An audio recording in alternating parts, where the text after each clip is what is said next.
The first 100 years. Mills doesn't look 100 years old. The people who work here don't look 100 years old. And yet Mills today, one of the country's leading suppliers of structured cabling, cable management materials and specialist tooling for the communications industry, has spent the past 100 years honing its craft, developing its wares, perfecting its service to become the one-stop shop for network and telecommunication installers. From little acorns and next to the oak tree in the Churchfield Road, Acton was where Mills first opened its doors at number 32 in 1918. At this point, the company was known as Mills & Dickinson, run by Arthur Mills and Sidney Dickinson, although by 1922, Mr. Dickinson resigned his share of the partnership, leaving Arthur and his wife, Louise, to shoulder the mantle of the first eponymous Mills establishment. A. Mills of Acton. A significant proportion of the company's business, right from the beginning, has been tooling, and Arthur Mills set himself up as supplier of high-quality engineering tools. After the First World War, British manufactured products were in high demand, and the new shop was surrounded by engineering workshops and factories. Sourcing tooling from ex-government MOD auctions, Mills soon established itself as a prime source of specialist tooling for the nascent automotive and aerospace industries. Arthur Mills was a highly qualified toolmaker, having served his apprenticeship at the prestigious engineering company CAV, and accumulated extensive engineering knowledge. Specialist tooling, especially for the communications industry, is a mainstay of Mills' business today. The company's Masterclass guarantee, ensuring a lifetime of service for all tools carrying the Masterclass brand. Arthur and Louise ran the company together, living above the shop with their young family. They would holiday at Denham in Buckinghamshire, and on one notable occasion, when Arthur was unwell, Louise managed to drive the family Austin all the way to Acton in second gear, the first time she'd ever driven a car. All three of Arthur and Louise's children, Arthur and Louise Jr. and Morris, initially joined the firm, but it was Morris, rejoining after World War II, who stayed the course, marrying Joyce in 1948 and guiding the business through the next 4 decades. The Mills trade counter had always been a popular destination for local apprentices who came from far and wide to collect long weights, left-handed screwdrivers and tartan paint. Among them, during the 60s, was a young Roger Daltrey, on his way to world fame as lead singer with The Who, and Mitch Mitchell, drummer with the Jimi Hendrix Experience.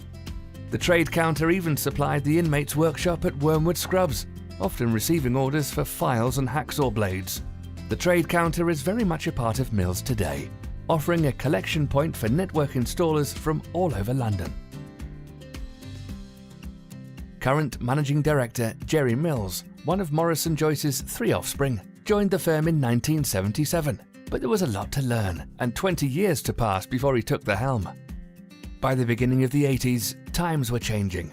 Britain's engineering companies were in terminal decline, and competition from overseas was growing fast. A further threat was emerging in the form of the new sheds on the edge of town, with easy parking and one-stop shopping.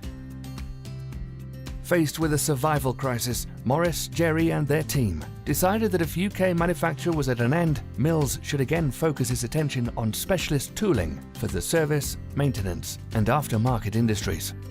Thus began Mills' now long-established ability to put together tool cases and kits for specific trades such as aerospace engineers, electricians and cable installers. Today, customized tool cases make up a significant proportion of tool sales. In 1991, Mills became the Mills Limited we know today. This coincided with a move from Acton to Park Royal and achieving ISO 9000 quality accreditation. At this time, the company developed a new range of maintenance toolkits for British Airways, with a mobile aviation sales vehicle visiting all London airports on a weekly basis. Mills' product offerings had expanded too, with tooling and equipment for the computer maintenance, telecom, datacom and cable TV industries coming to the fore. The company's first catalogue was launched to support this move into the service and maintenance industry, and over the next 25 years, it's grown beyond all recognition. Today's catalogue, specially designed for easy reference on site, is over 400 pages in size, with selective tabbing to send customers quickly to their chosen section. With Millennium celebrations ringing in its ears, it was time for Mills to move again, this time to its present home in Greenford. By now, Maurice Mills had retired, and Jerry had become managing director, guiding the company through a strategic growth process in keeping with the opportunity offered by a new century. Mills' online offering saw the company's entire inventory uploaded to its website with, today, over 5,000 products available for next-day delivery at the click of a button.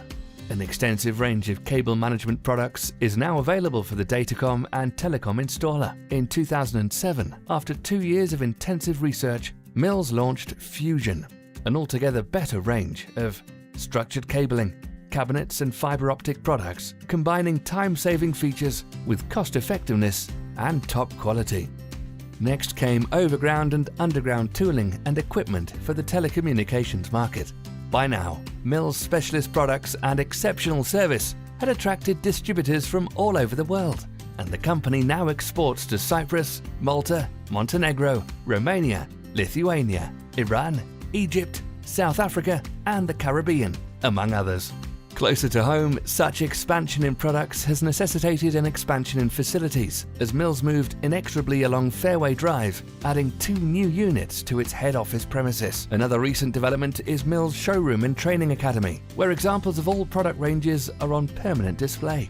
This facility hosts weekly product training sessions for all Mills staff, as well as being available to customers and third-party training companies for training and business meetings in the West London area, accommodating up to 25 people.